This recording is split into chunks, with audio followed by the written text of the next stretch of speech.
So, how do you lose your religion? You start by asking questions. I remember as a little girl, I would question why Jesus had to die to save man from sin. If God is all powerful, all knowing, everywhere present, why is blood necessary to cleanse people from sin? It didn't make sense to me then, and it doesn't make sense to me now.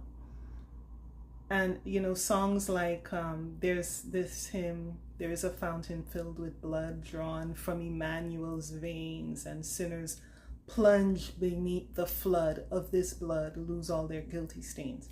And songs like that would stay in my mind, and I would think, I would visualize it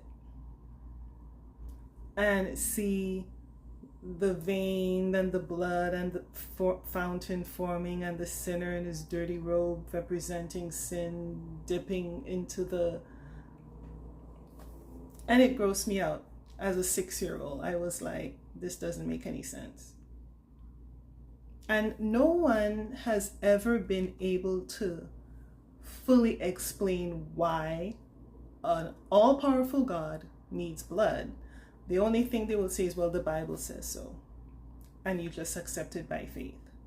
Or when you take communion, they will say, well, this is symbolic because Jesus said, this is my blood. The wine represents his blood and the bread represents his flesh, even though the early Jesus movement didn't believe that. So I just find it interesting. Questions like that I would ask. I would ask questions about Paul.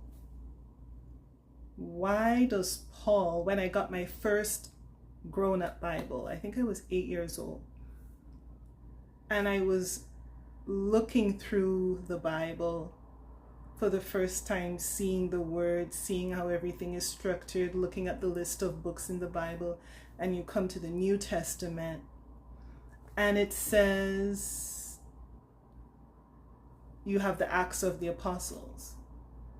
But the Acts of the Apostles and Jesus are overshadowed by Paul. And I never got that. Even as young as I was, I'm like, this doesn't make any sense. Why does Paul dominate everything? Even up to this day, people quote Paul for almost everything, especially when it comes to